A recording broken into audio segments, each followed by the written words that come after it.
November 26, 1987, was the day Bryan became a big brother, which rocked his world after being the only child for 10 years. My brother cared for me, put up with me, and did everything for me. He was very much into BMX, he even won the first place trophy that he was so proud of.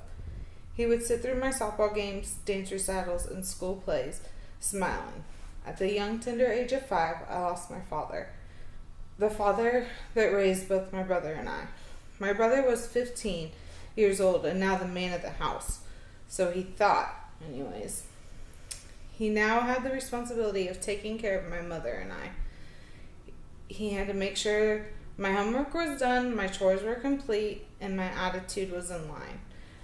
He was a father figure, my best friend, and my brother. During these years growing up, my brother had a passion for BMX, skateboarding, music, and art. As long as I can remember, he never let anything stop him from doing what he loved. I can remember my mom as a child screaming, "Turn that music down," and his little sister coming up and messing with him. It never stopped his determination, passion, or love for music. He would always be in his room with his friends, making music, drawing, painting, and making beautiful masterpieces. All these years growing up, my brother had a heart of gold. If his friends did not have a place to stay, food to eat, or clothes on their back, my brother would do anything, I mean anything, to make sure they were taken care of. Without even asking, he would just do it. He would always ask my mom if we had any extra money or a place for his friends to stay, and even giving up stuff for himself just so that they would be taken care of too. We always had a house full of teenage boys when I was growing up. They were all known to me as my family. When I was 14 years old, my brother and I packed up all of his belongings and headed west to California. 20 plus hours in a car with a boy crazy teenage girl. He was heading west to make his dream a reality. My brother was off to follow his heart and his dreams of becoming a music producer.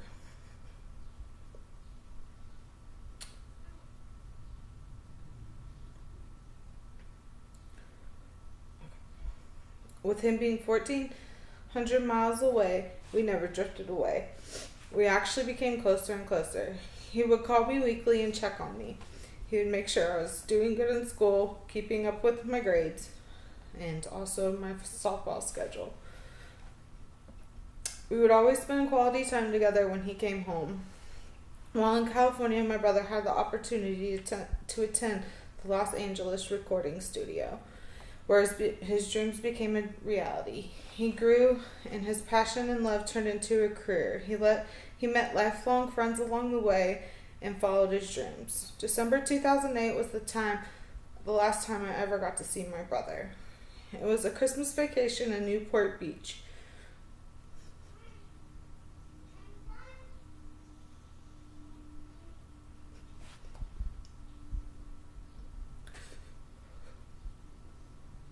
December 2008 was the last time I ever got to see my brother.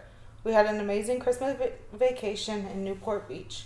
We rented a beach house and all of our friends and family came in just to join us for an unforgettable week. I worked at a hospital at the time and I was required to work Christmas Eve night. So, as soon as I got off work, I took the first 7 a.m. flight to California. No sleep in over 24 hours, but that was no big deal. I was with my family and people who meant the most to me. My brother drove down from LA with his girlfriend and some of his friends. We had the most memorable nights running in the sand, going to the pier, and all together just having fun with our lives with the people who meant the most to us. After spending a few short days with my brother, he was headed back to LA. He had to get home to do some work. We gave our hugs and said our goodbyes and our I love yous, which in our family, you never left without doing all 3 of these. I vividly remember standing on the balcony with my now husband looking down as Bryan pulled away in his new Audi, which he was so proud of. We waved and yelled, "Goodbye, we love you, be careful," Never in my wildest dreams did I ever know that would be the last time I saw my brother.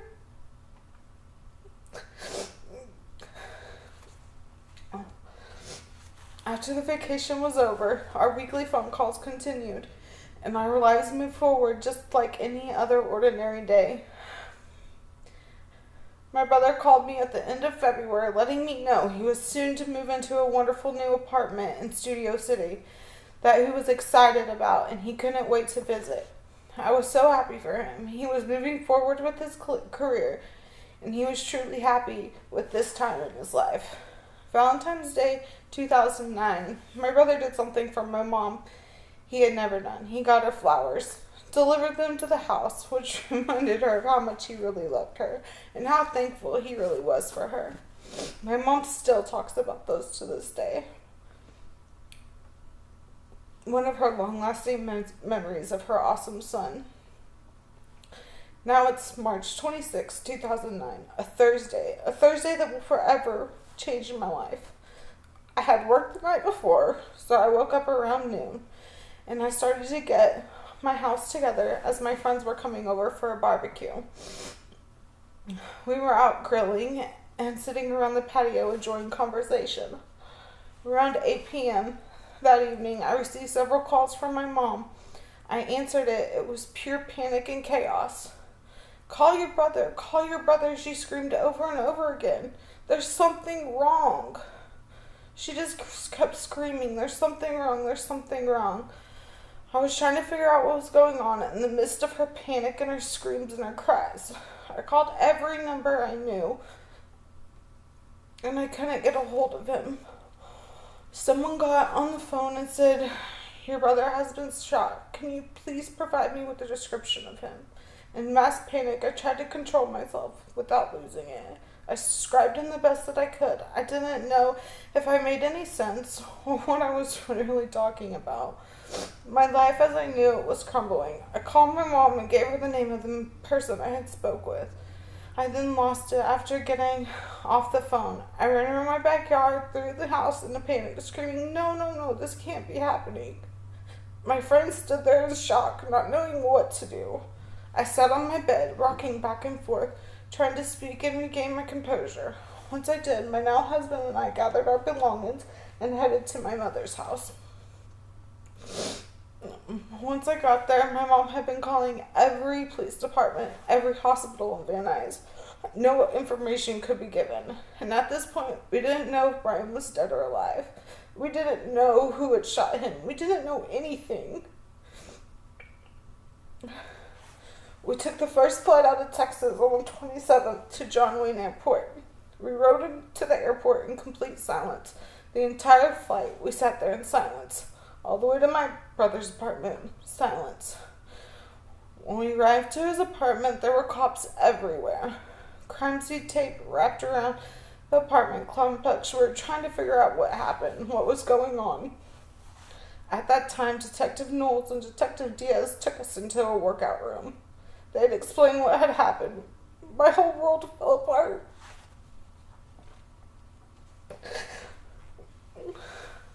My life had crumbled. My heart was ripped out of my chest. My big brother, my protector, my best friend is gone.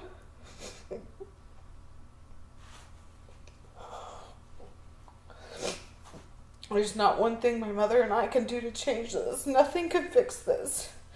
We then found out that my brother was still in the apartment, with camera crews growing and investigations proceeding.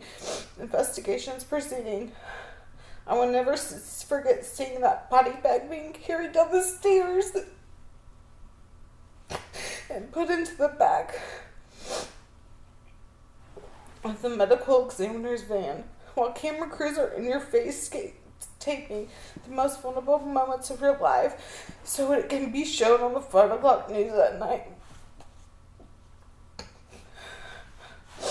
Then we watched as the van turns down Magnolia Boulevard and right on Woodman Avenue.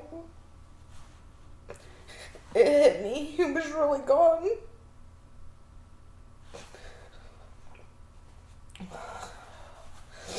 The next few days were a blur. My family, friends, investigators trying to figure out what was going on. We had to clean my brother's apartment out, where he had laid dead several hours before, shot multiple times. We had to go in, clean it up, and pack it up. That's a feeling I will never forget. Standing where he had laid dead, the overwhelming, paralyzing feeling, falling to the ground just as he did. Cleaning blood off photos was the worst feeling in the world. Not knowing if these monsters would be back. As I paced back and forth in the building, trying to build up the courage to take a deep breath and help, I just couldn't do it. I stood by the front door and sat on the couch. I once walked back into his room where an overwhelming, paralyzing feeling returned. We continued on. We had a memorial a few days later and then traveled back to Texas. It all still seemed too unreal. These past 6 years have been an overwhelming whirlwind. After trial, traveling to and from Texas to California, taking time away from my work, my personal life, spending money just to justify and make justice for my brother. And to make sure justice is served for my brother. To remind people he may be gone, but he will never be forgotten. Over the past 6 years, my brother has missed out on the biggest days of his little sister's life. In April 2011, my beautiful baby girl was born. A little girl who will never get to meet her Uncle Bryan. She will only know him through the stories, the pictures, and his art. No one but my family has to deal with a 3-year-old little girl sitting on the floor. No one in this world but my family has to deal with a 3-year-old little girl sitting on the floor with her Uncle Bryan, a small photo she carries around. She loves her Uncle Bryan. These two individuals took him away from her. A little girl who will never be able to meet her Uncle Bryan. I never wish these feelings upon anybody. I would never want anyone to have to deal with this. In August 2012, I married Daniel, my high school sweetheart, my rock. The guy my brother would call to make sure I was safe, doing right, and keeping on track. We had a beautiful wedding. Only a few things were missing. I'd already lost my father, and I knew growing up my dad would never be able to walk me down the aisle. But I always knew my brother would be there. March 26, 2009 changed that dream for me forever. I no longer had my brother or my father. He has missed the most amazing days of my life over this awful, no good, worthless decisions these individuals have made. They have forever changed my life and the life of my family. We never take a day for granted and live life to the fullest. I remember Bryan as a young teenager that cared more for his friends than he did about himself a lot. He loved skateboarding. He would take money that he had saved, and he would give it to his friends just to, just to help them fix their skateboards, so he had somebody to skateboard with. I even seen him take parts from his skateboards to fix his friends' skateboards. I believe his giving heart carried forward with him to today. He was selfishly taken away from us.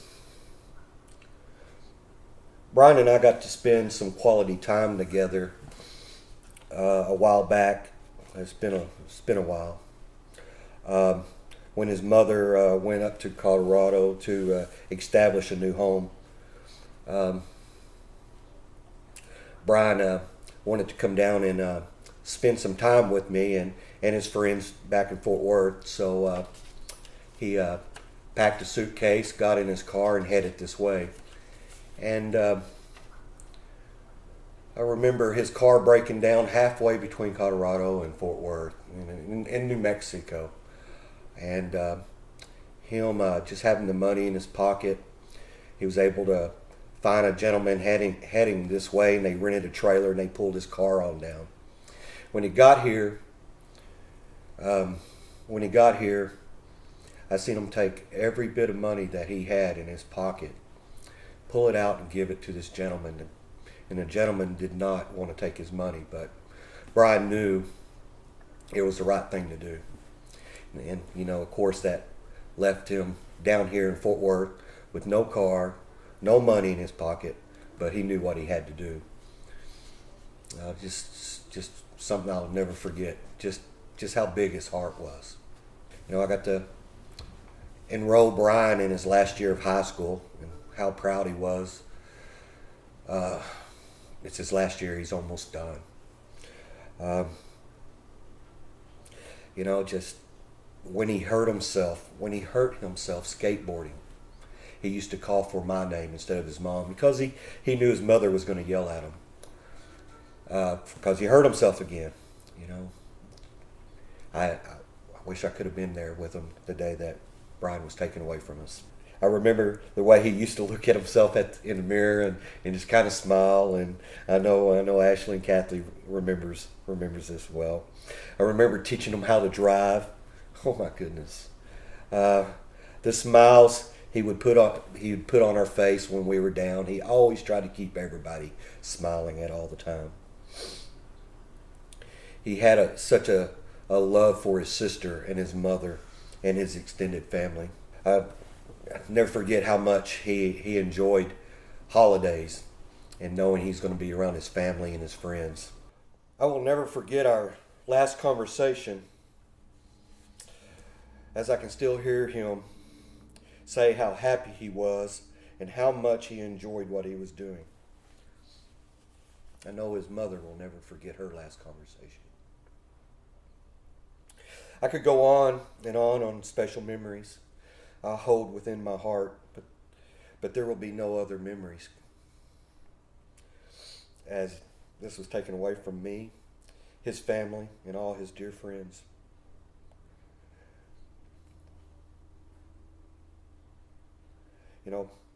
Bryan will never be able to see his beautiful young niece and watching her grow up. And also,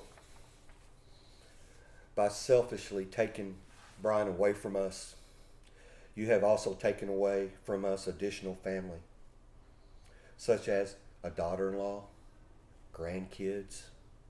I hold a lot of hate in my heart towards both of you. And you don't know me. I don't hate people. It's not in my heart to hate people. But I can tell you, I just hold a lot of hate right now. I would like to ask why. Why would you feel having to shoot Bryan down while robbing him? Why? Bryan would have gave you everything without taking his life. You have created so much damage to our family and our lives. You guys ran for 2 years. 2 years staying with friends and family, and I'm sure creating other crimes. You both need to spend the remaining of your life behind bars. Life in prison isn't as bad as being dead. You still have your family, your friends, 3 meals and a bed, TV, other activities. Your family and your friends can still write you. They can hear you. They can see you. We don't have that luxury. All we have are memories. During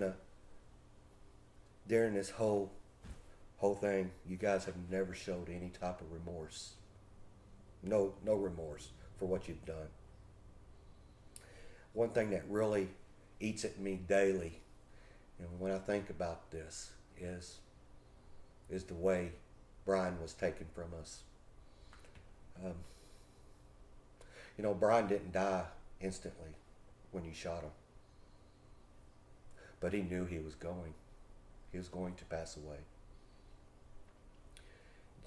I think about this. I think about what was going through his mind as he sat there and bled out. It just hurts me every day I think of it.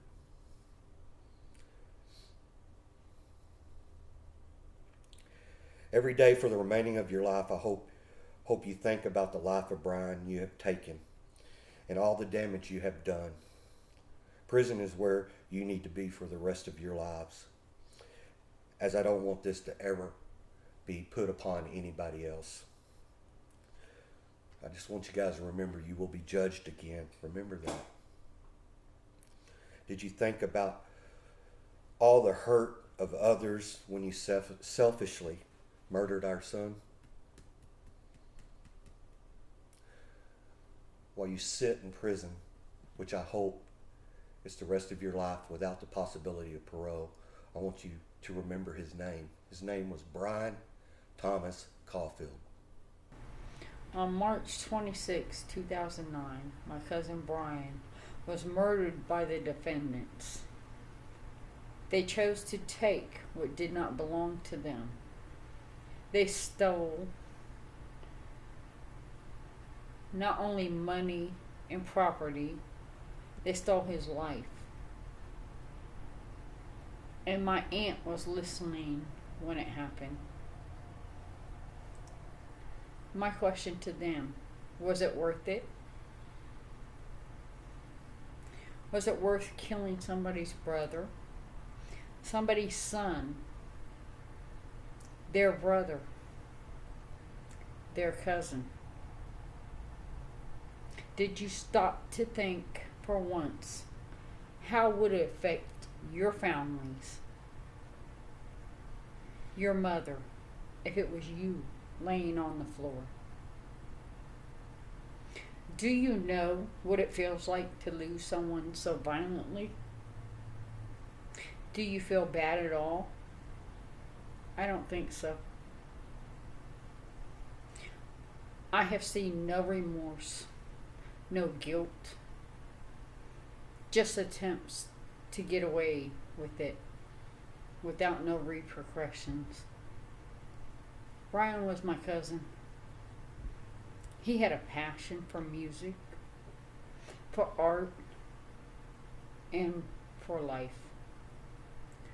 My daughter will never see the man. My aunt will never see him have children of his own. He will never play with his sister's children.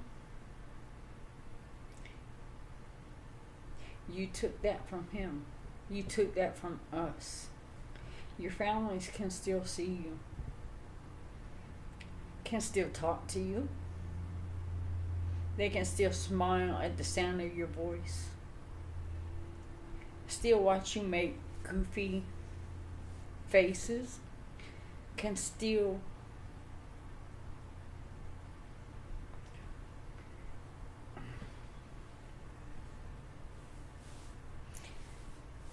touch you and hug you. They can still call you for the good and the bad. Do you know what I have? I have the sound of my aunt's cries at night. The night she called me with the news. I still feel the pain. Still hear her pain at losing her child over the phone. To her horrible people who made it even worse. She heard her child's last breath over the phone. Heard his cries for mercy. There is no wondering if he suffered. No hope that it was quick and then he didn't die afraid. We know how he felt. We know what you did. We have felt the loss and helplessness. I would never wish that upon anyone. You will never understand the pain you have caused. I doubt you'll ever even care.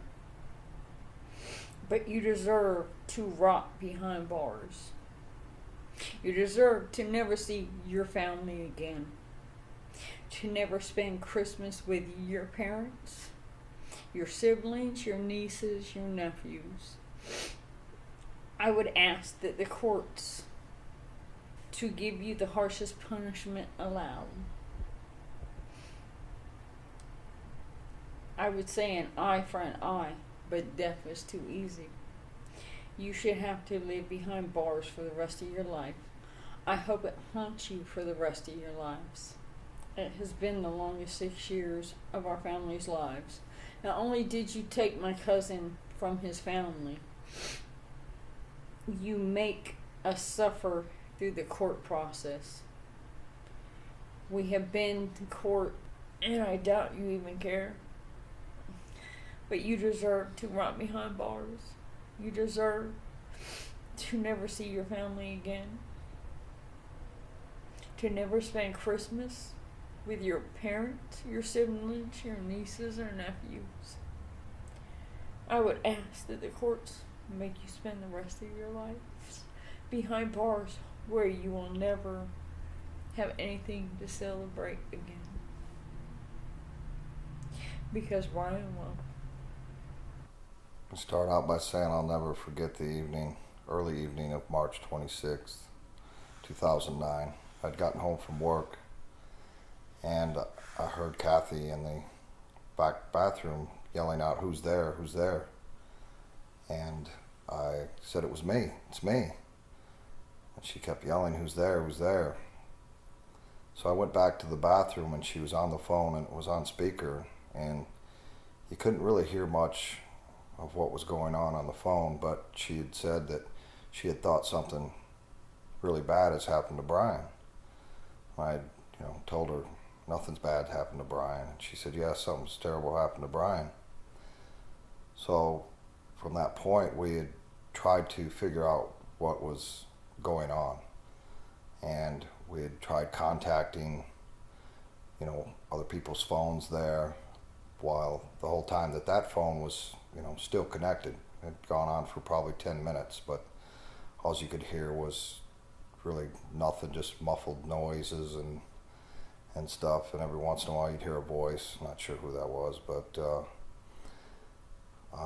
she was clearly very upset, so I was, trying to do my best to help her and figure out what, exactly was going on, and making phone calls from my phone, and then finally we had got in touch with somebody out in California that said that Bryan had passed. He was deceased, and I'll never forget, she just dropped to the floor. It was terrible. It was just one of the worst nights ever someone could imagine. And from that point on, we proceeded to try and see if we could get, a flight out to California. And there wasn't any more flights at that night. So we, should we drive?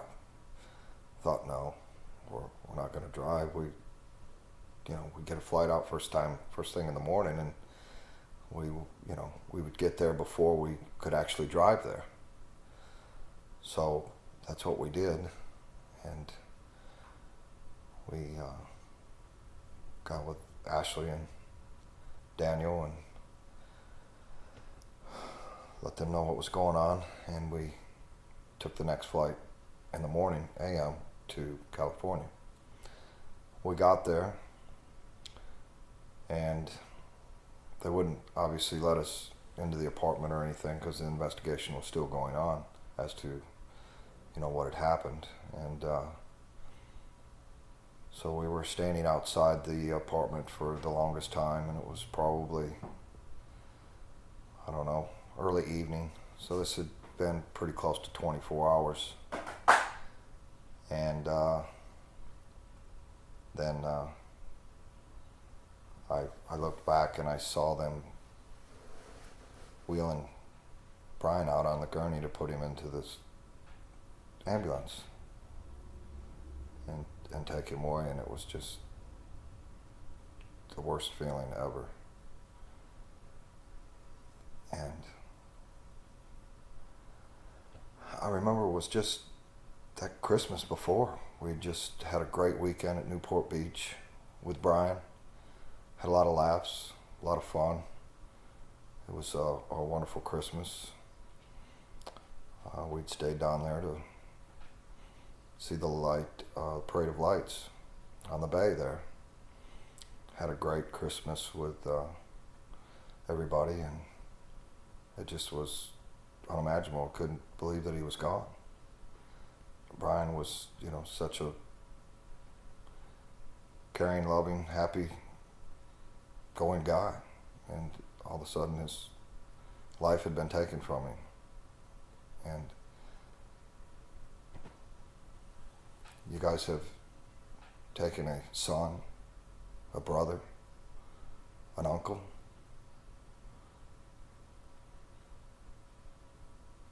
and it's just horrifying.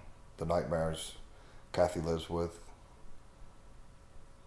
every night, wakes up, middle of the night, gasping sometimes, because she's had a nightmare about Bryan, about that night she heard her son die. It's just for 6 years now. It's been horrible for her and everybody else involved. One thing I would like to say to the courts, if it please, to give these two guys life in prison without the opportunity of parole for the heinous crime that they have committed. Senseless, heinous crime. It didn't have to be that way. Bryan was a caring, loving guy that would have given you the shirt off of his back. And I pretty much have nothing more to say to you two. My name is Melissa, and Bryan was like a big brother to me. On March 26, 2009, he was murdered by the defendants. Words cannot express the pain, sadness, or anguish my family has endured every single day since he was taken from us. The emotions are unimaginable. The loss of Bryan is beyond words. His laughter, his hugs, his smiles, and his funny stories are gone forever. And while we cherish the memories, I feel like the family's broken. Family gatherings aren't the same. There's an emptiness there. I feel like thinking about Bryan it'll bring a smile to my face, but it's always followed by an ache in my heart. Like a pain, real and intense. Sometimes it feels like it's hard to breathe.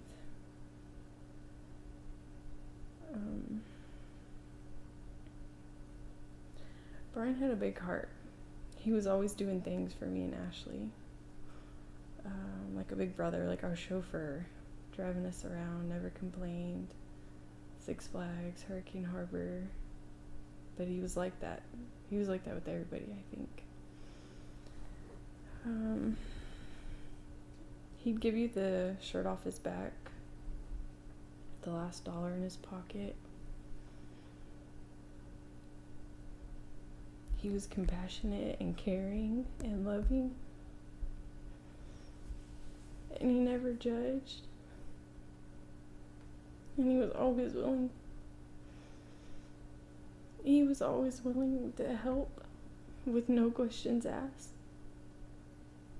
Anytime Kathy ever asked him to do something for me or for Ashley, he never seemed to complain about it. Not to us anyways, maybe to Kathy, I don't know, but he was always there. He just did it for everyone, for us, for his friends, family, with nothing. He didn't expect anything in return. He had a big heart.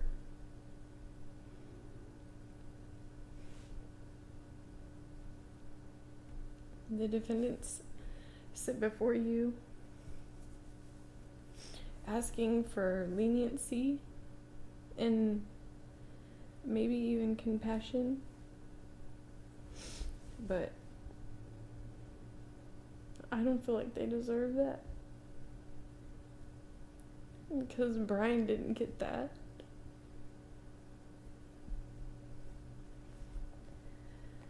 I don't think they showed him any compassion, any leniency when they murdered him.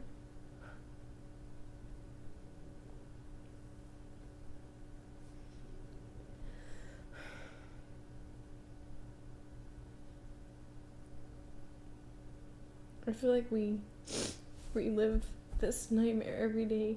It's always there in the back of our head, even though we have to move on with life. And I know Kathy deals with it every day. She hears his cries for her. And she was so far away, there was nothing she could do.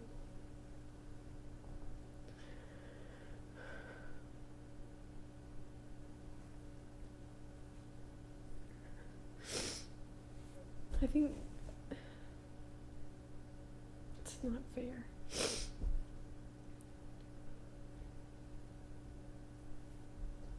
Bryan is gone, but he's never forgotten, not by any of us.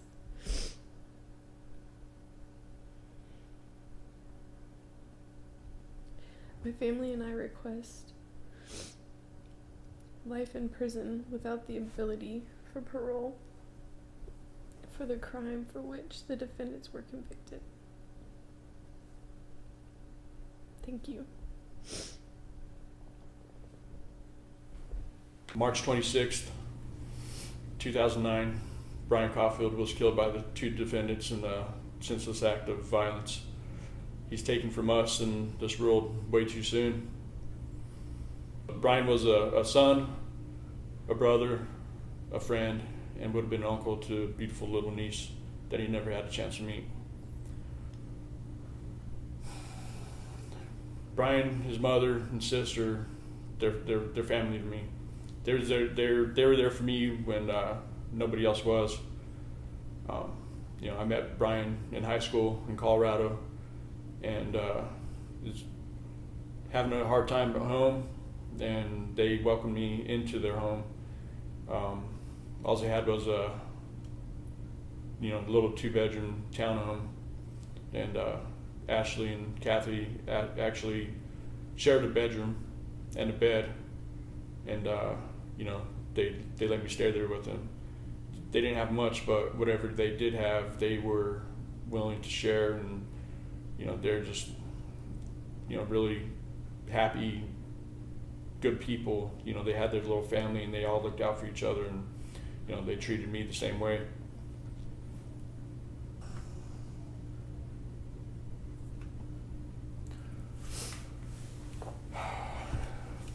So, Bryan was the type of person that would give to or help anybody that he could. When I met Bryan, we clicked right away, and I knew I found a friend for life, and actually turned out to be my brother.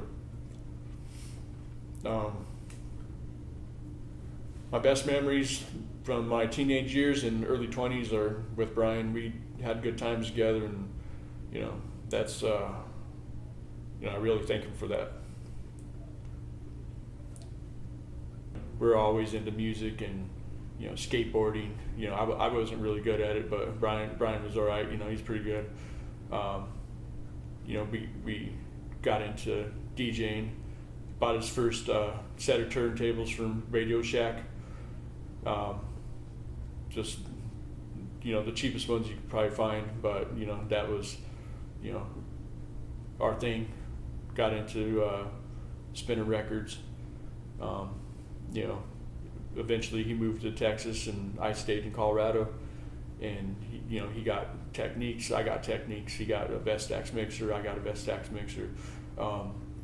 He loved his music, loved his art, and he pursued that. And that's what he was. That's what he lived for. That's what he's doing in LA, and that was his dream. I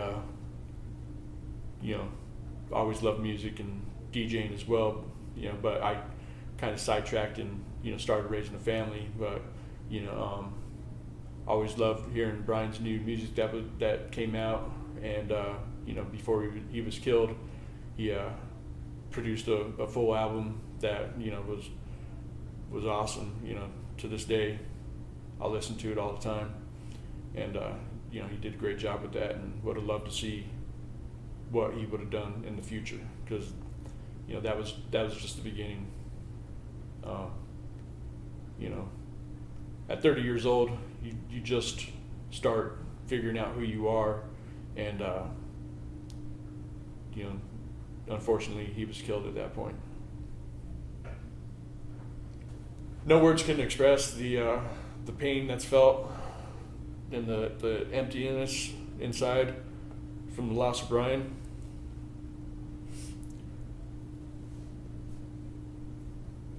Losing Bryan is the hardest thing I've ever had to deal with in my life.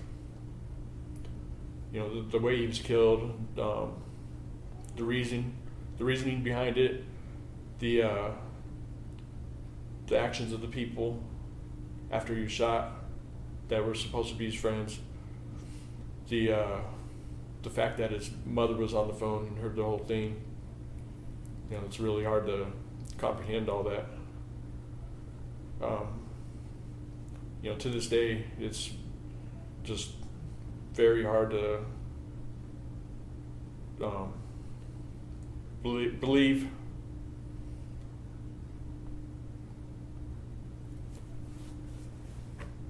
Never again will be able to experience life with Bryan.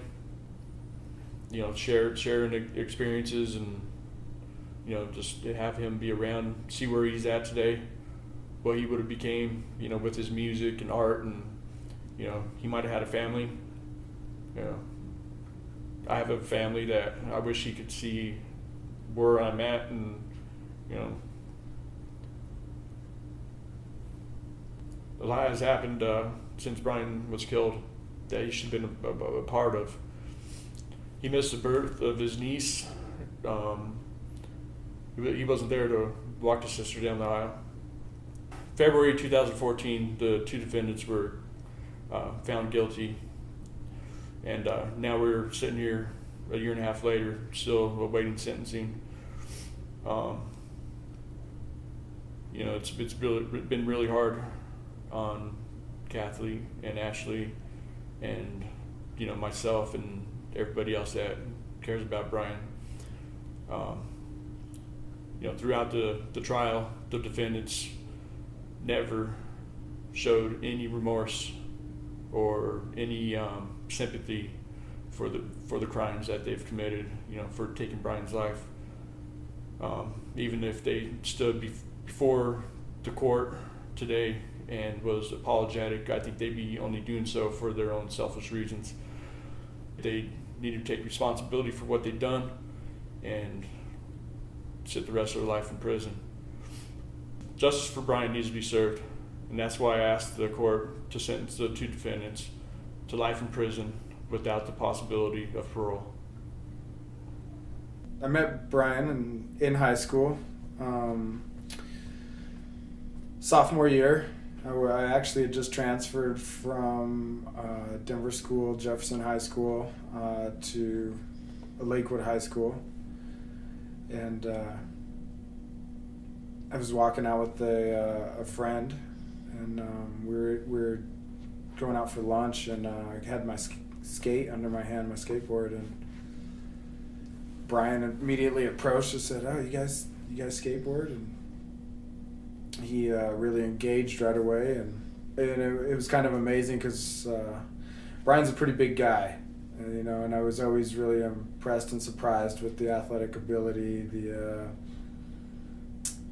how he was able to stay on his feet all the time. He was really precise with technical flip tricks, and really showed who he was in mental, that that he wasn't going to be stopped by technicalities. He was always pushing forward.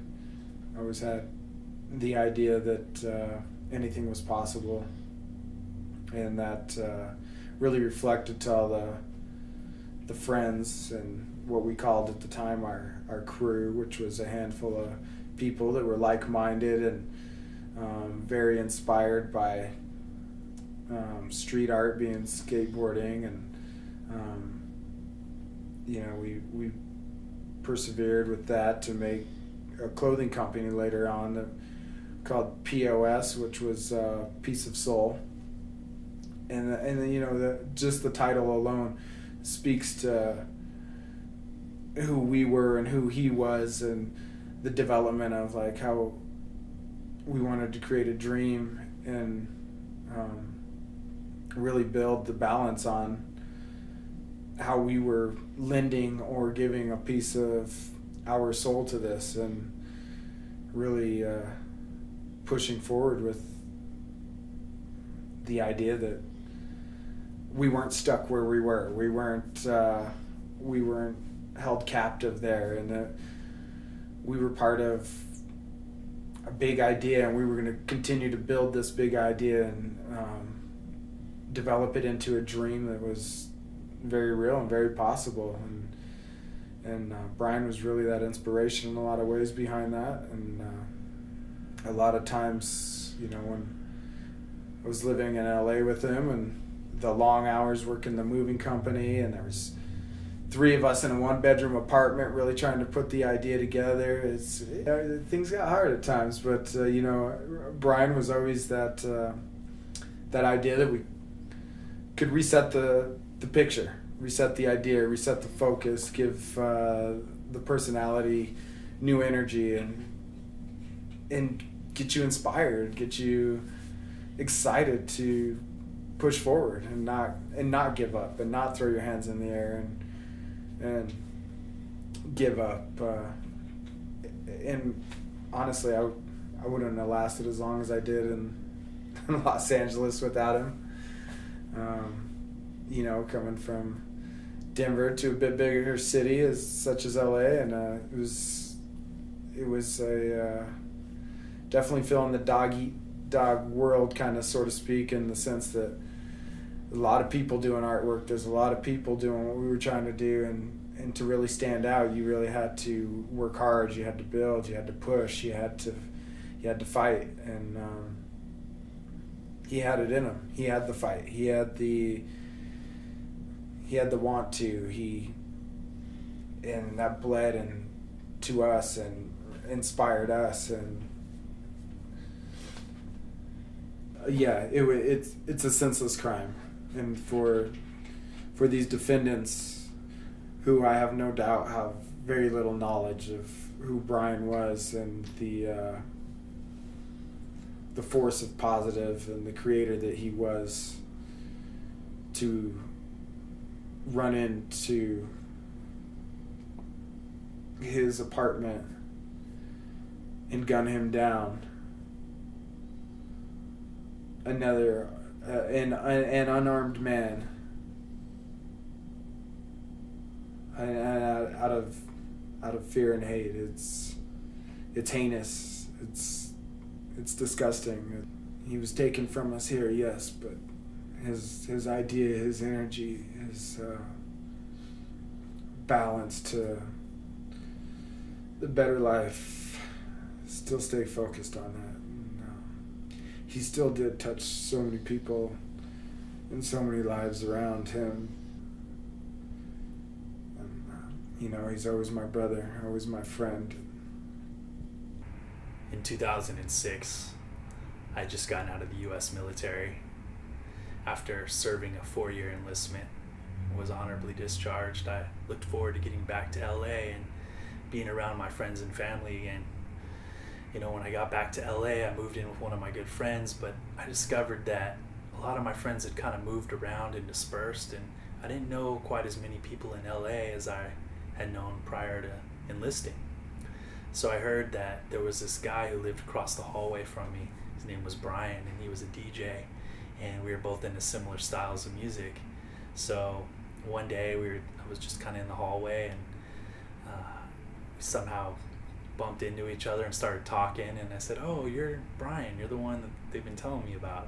And he's like, "Yeah," and we just had an instant connection. Super awesome. As time continued, I discovered that, we had a connection that went deeper than music. There was more to this guy than just scratching on turntables or making beats. He was actually one of the most compassionate and caring people I knew. And he showed his compassion and caring in ways through helping others who were in need. I remember there was a group of friends who were trying to move to LA, and as many people know, when you first come to LA, it can be really difficult dealing with the adjustments of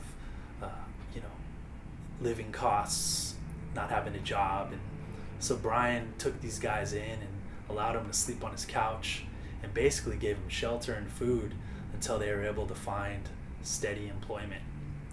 And for some of them, it was kind of hard. He was giving them a free ride for a long time, but that was just kind of the way that Bryan was. If you were his friend, he would definitely look out for you. So over time, his apartment and his space became a hub for creative people. It was kind of like one of those zones where everybody felt free to be themselves, to create. Lots of artists and painters and musicians would come over, and Bryan would put their canvases on the walls of his home, and it was a very nice space to be in. It really shocked me to the core the day I got the phone call that his life was taken from us. I still remember it. I was at work, and I got a text message that something was wrong, and I called the person, and they told me that Bryan was murdered the night before. I tried to stay at work, but I had to leave because the questions kept running through my mind that day of why and how could somebody take a life of somebody so good from us. That question still remains in my mind today, and I don't know the answer. I do know that I don't think it's fair that the person or people that have taken Bryan's life can, their mother can still call and hear them on the phone. Their friends can still read letters from them written in the ink from their fingers. They can still go visit them, but we don't get that luxury of visiting Bryan. What they took was more than just an individual's life. They took our trusts. They took someone who so many people relied on. They took someone that so many people loved. And there's no way we can ever get that back. My name's Jason Ross. I first met Bryan when we were attending the Los Angeles Recording School in 2004. I'm kind of a quiet guy, and Bryan was actually the first of my classmates to approach me and ask me if I wanted to hang out. When I started hanging out with him, I realized I just met a pretty unique individual.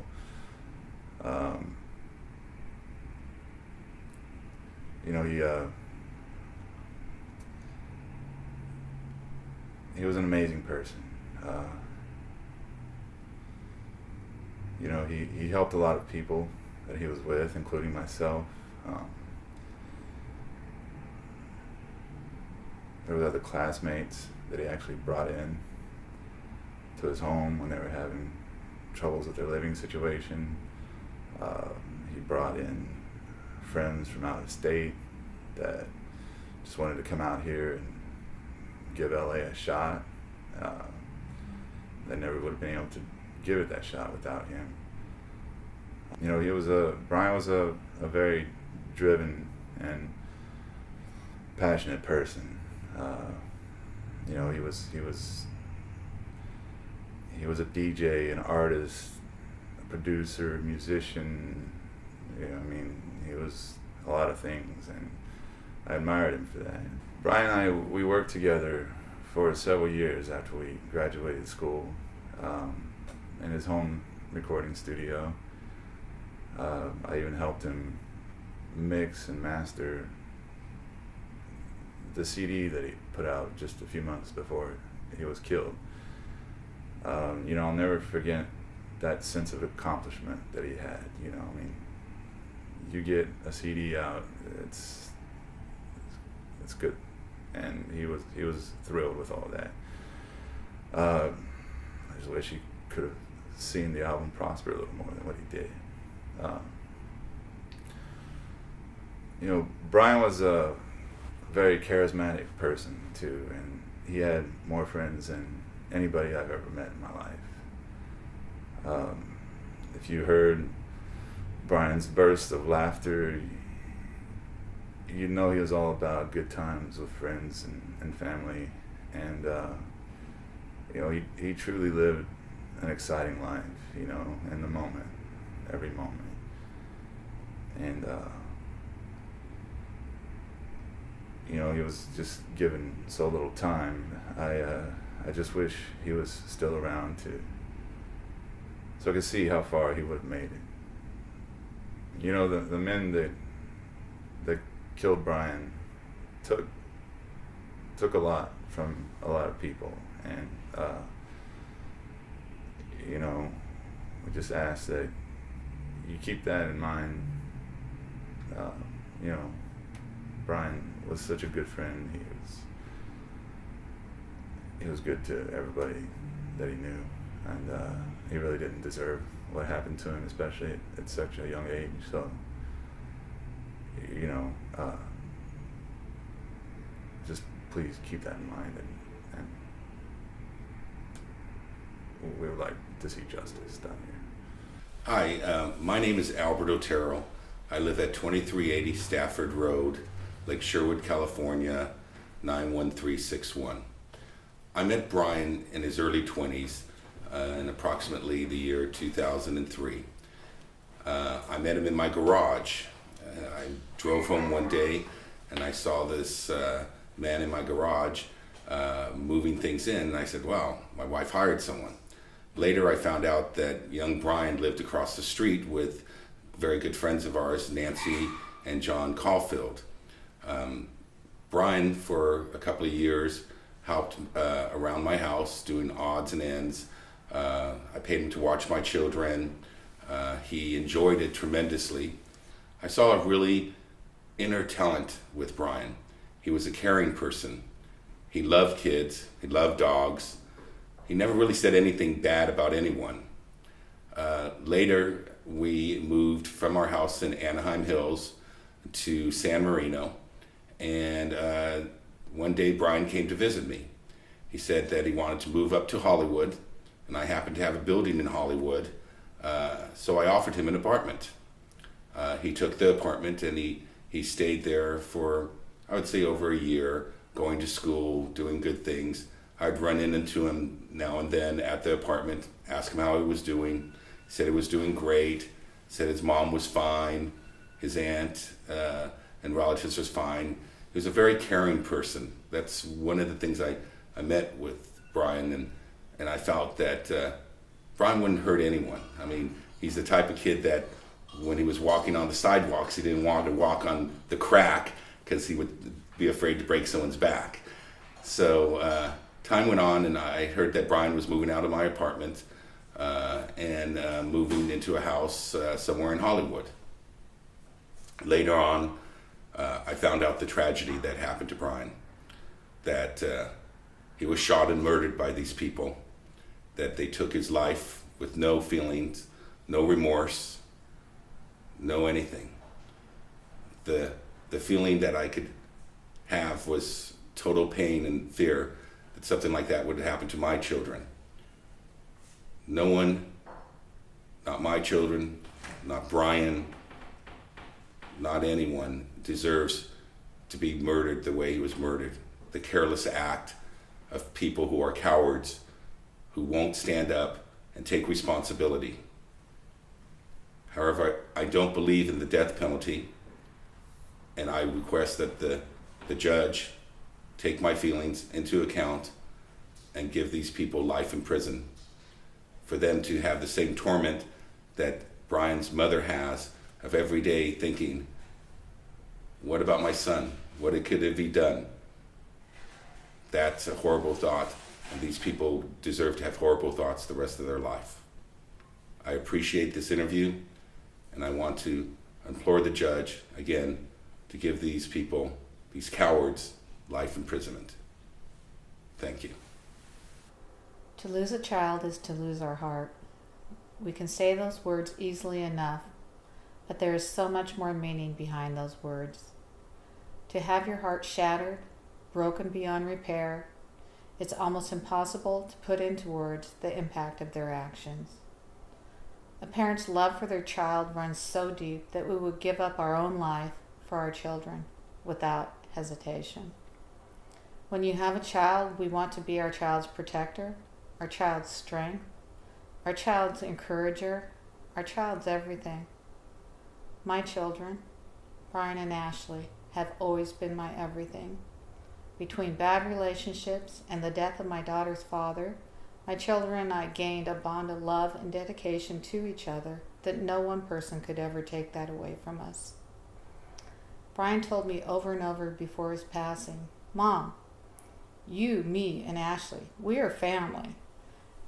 At the time, I didn't understand why he kept telling me this. I now know why. When I lost Bryan, I lost so very much of my zest for living, for life. I heard my son die.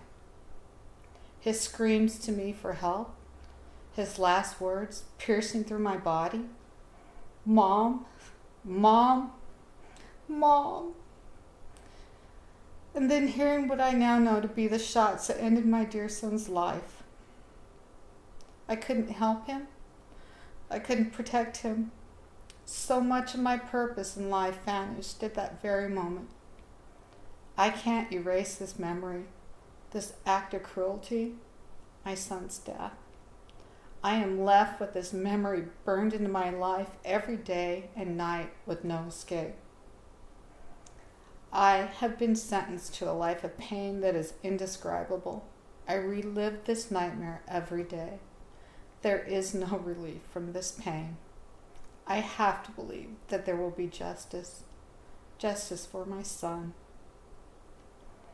A jury of our peers found Darrell Sconiers Jr. and Kenyon Akins guilty, and they need to be held accountable for their actions. Their sentence cannot be anything less than life without parole. Please, do not let another family suffer at their hands. Please.